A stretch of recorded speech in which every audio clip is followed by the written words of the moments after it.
What's going on, Bulls fans? Welcome to another episode of Chicago Bulls Central, your number one spot for everything Chicago Bulls related. On today's episode, we'll be talking about Zach LaVine putting in work in the Advocate Center, being the only Bull there right now. We're also going to be talking about, diving into our mailbag for the second mailbag episode of the weekend. We'll get into all that and more right after this. You are now tuned in to Chicago Bulls Central, your number one place for all Chicago Bulls news and content.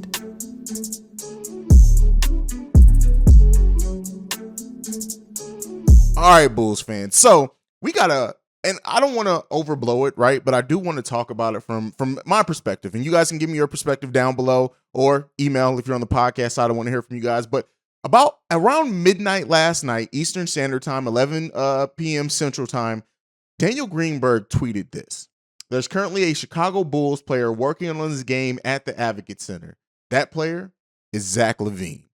And all this offseason, and talking about Zach LaVine, the steps that I want to see him take, things like this. Yes, defense is a huge one of those, and I don't want to take that away.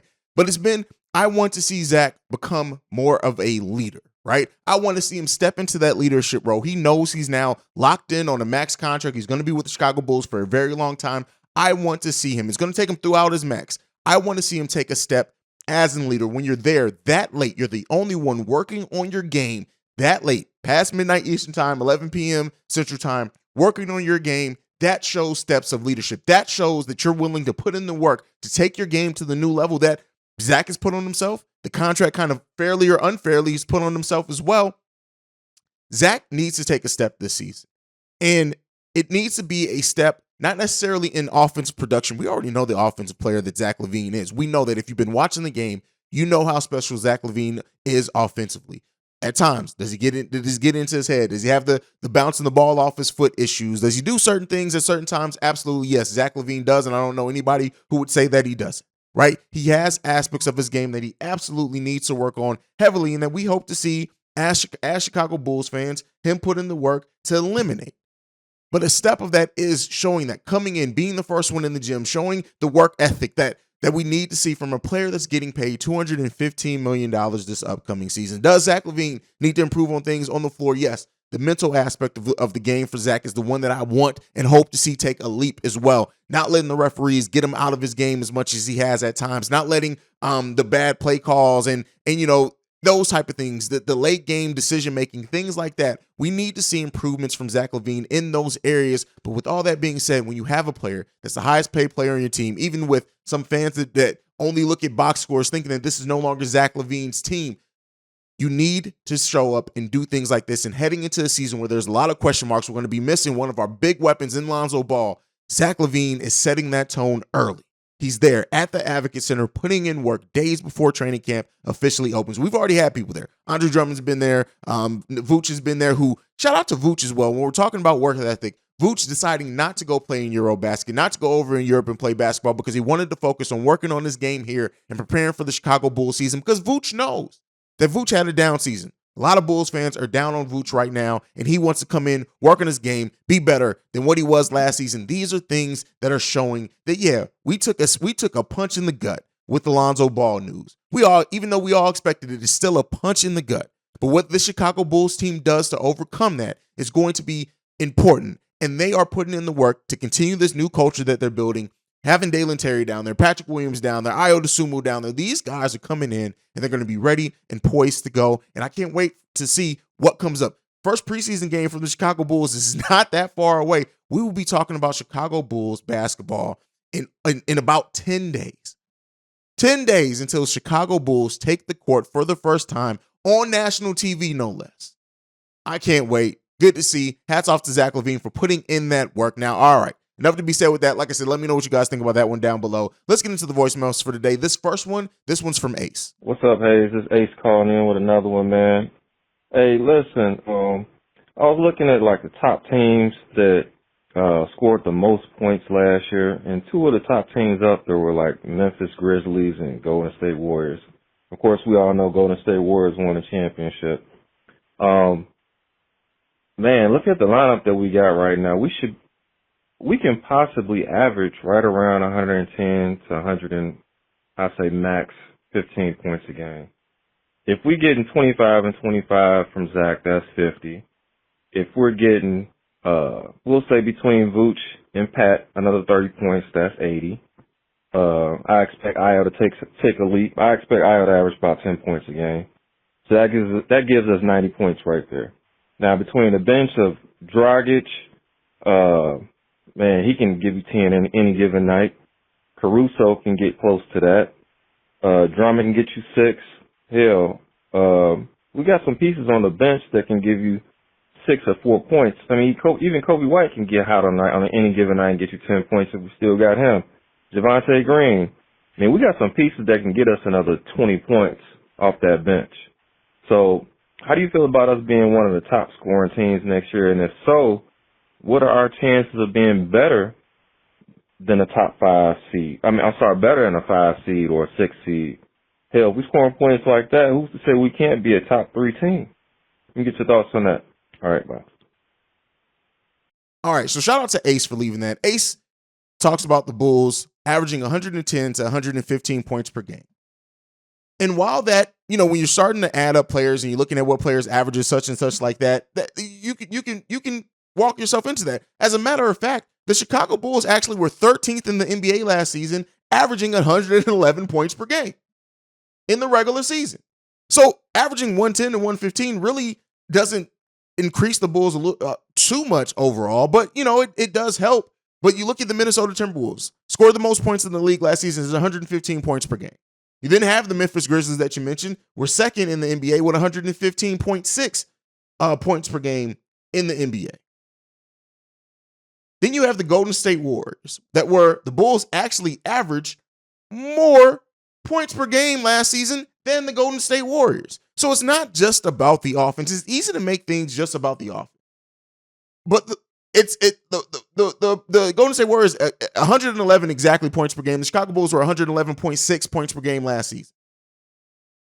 So when you're looking at that,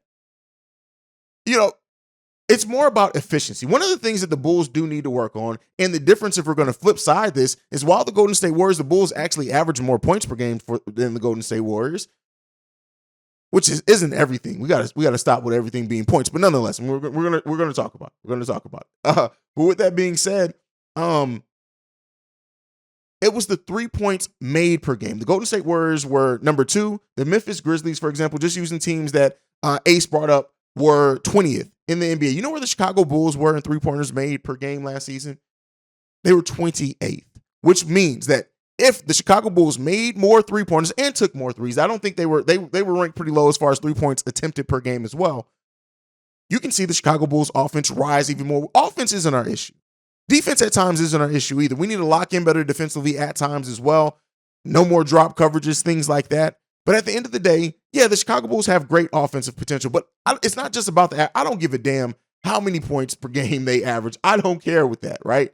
What I care about when I'm looking at it more so is how can you stop the other teams from scoring? Are you scoring more than the other team? How are you playing defense? How are you locked in? How are you utilizing your offensive weapons? What's the efficiency on that? That's what I want to see the Chicago Bulls take a leap at next season. I want to see them improve those type of things. That's what I want to see from the Chicago Bulls. But we'll see. At the end of the day, is this. We'll see what the Chicago Bulls end up turning into. How do they improve their team? How do they improve their work ethic? Things like that, because the Bulls have tons of work to do on the offensive end of the game, on both sides of the game, that they can much improve on. Using the fact that the Bulls average as many points as they did, being such a isolation-heavy team, just goes to show you that if this team goes to spreading the ball a little bit more, utilizing players a little bit more in better positions that they need to be in, things can change drastically for the Chicago Bulls. But we just need to see that actually come into fruition. And we have not seen that yet. We know the Bulls' point differential was one of the worst in the NBA last season. That's the type of things that we need to see the Bulls work on next season. The Bulls, as far as point differential, were 16th in the NBA last season. We need to see these things improve for the Chicago Bulls. It's not just all offense. I get it. Offense is fun to watch. Offense pays the bills in many ways for casual fans. Not calling Ace one. I'm just saying for people who don't typically watch a lot of basketball, they want to see the high-scoring offensive games. But the Bulls' issue isn't the ability to score. It's the ability to make stops at times, especially with Lonzo Ball being out. I want to see them make a step up in that area of the game next season. All right, let's get into the next voicemail. This one is from Ultimate Rage, not Outrage. I've been killing his name, Ultimate Rage. Yo, what's good, Haize? It's your boy, the Ultimate Rage, or Outrage, if you like to say on the show.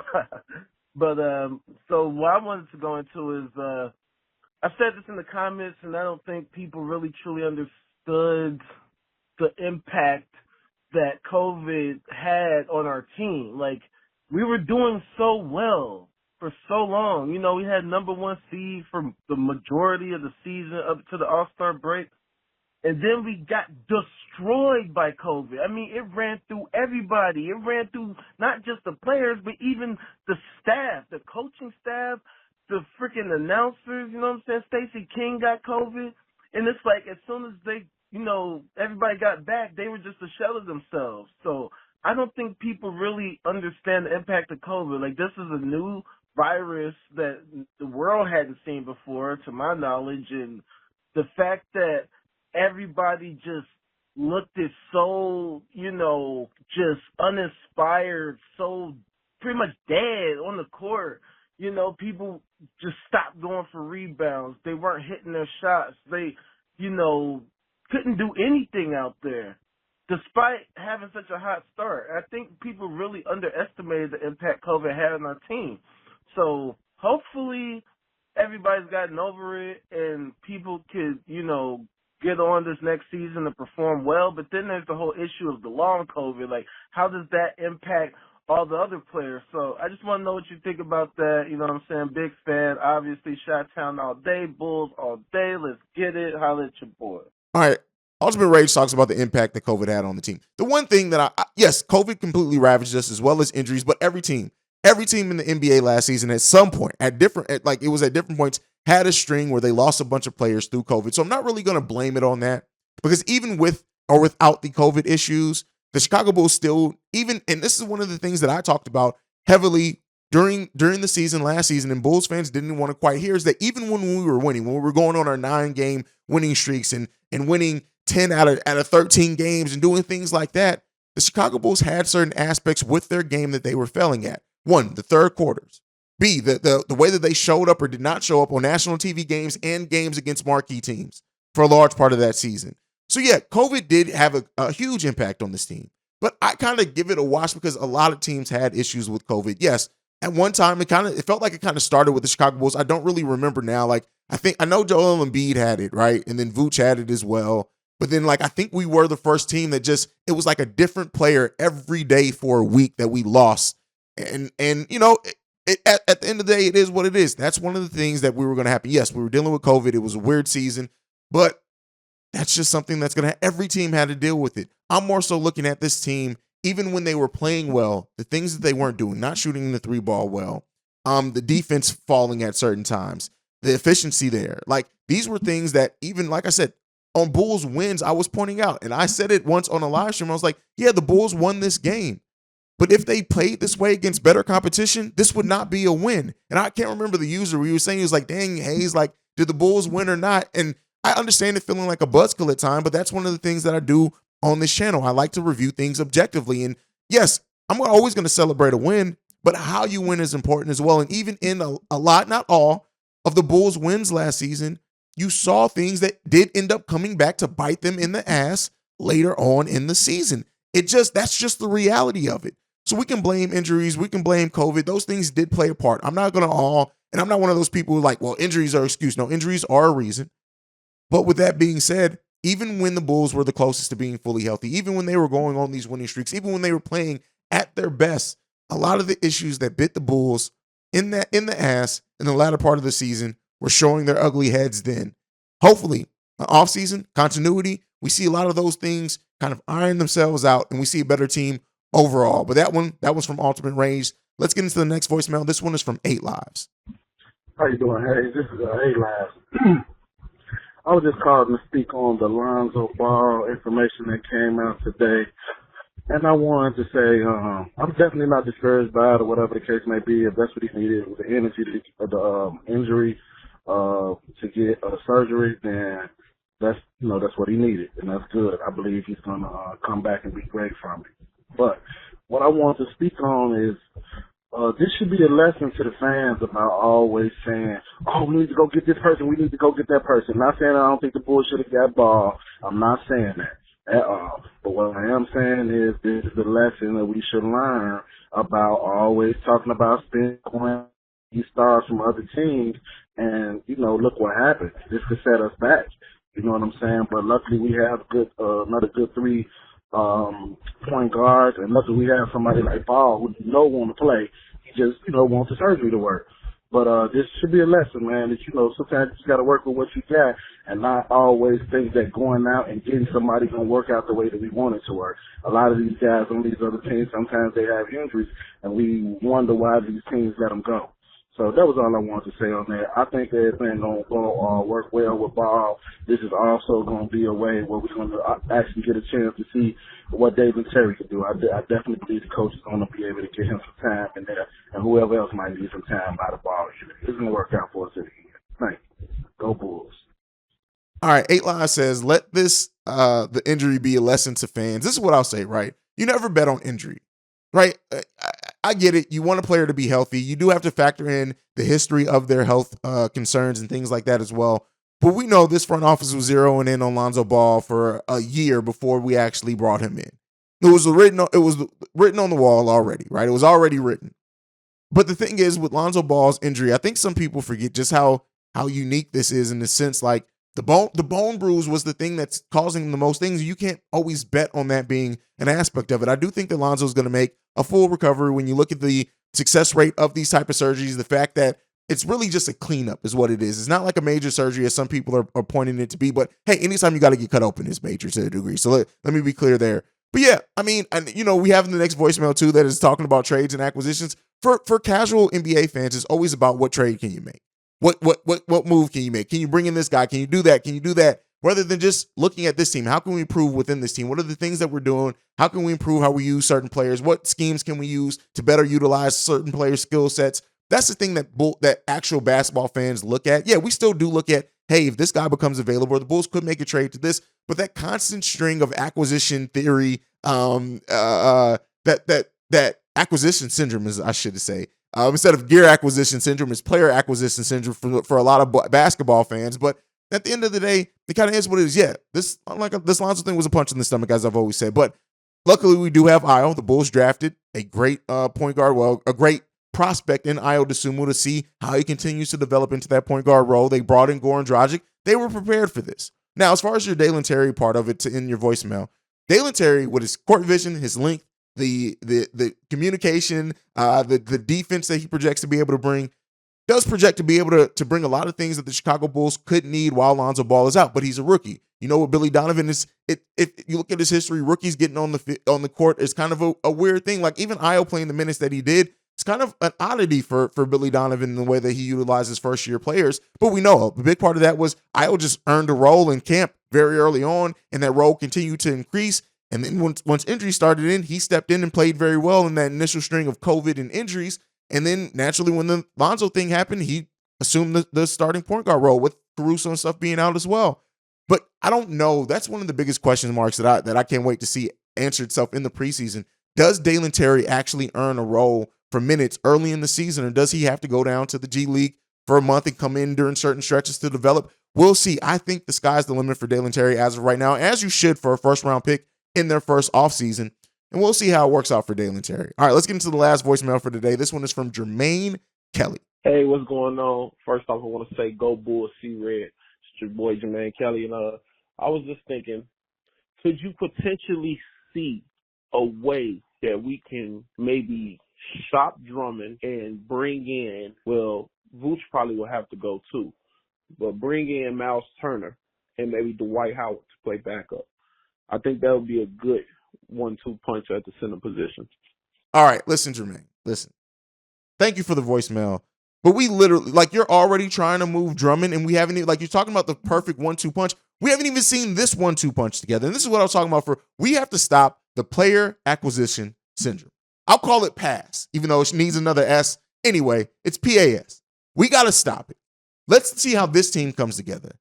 Myles Turner is not that much better than Nikola Vucevic. He's different. But the black hole he is on offense, the lack of the passing ability, Yeah, he's a better 3-point shooter. Unless at least he's shown that. He was a much better defensive player than Vooch last season, but over the course of their careers, their defensive impact hasn't been that much different. Myles Turner does offer more of the flashy type things with shot blocking and things like that, but the actual on-ball defense has not been that much different between the two. Again, last season aside. But stop with this. Like, stop with it. Myles Turner and Dwight Howard, we haven't even seen Vooch and Andre Drummond be a 1-2 punch yet. And this is the thing as Bulls fans that we do. Like, stop just thinking about the next players that we can acquire, and let's work out and see how this player, this team, this setup, this 1-2 punch works out together first, how they come together before we worry about the next set of centers that we can acquire. We haven't even seen these set of centers. Calm down on this, bro. I do appreciate the voicemail, and I understand you're thinking of like things that this team can do. But at the end of the day, and like I always say when it comes to Vooch, it's easy just to focus on bringing in a player that does something that Vooch does not do, but it's harder to also to miss the fact, or it's easier to miss the fact too, of the things that Vooch does do well and how that helped the Chicago Bulls offense even when Vooch's shot wasn't falling.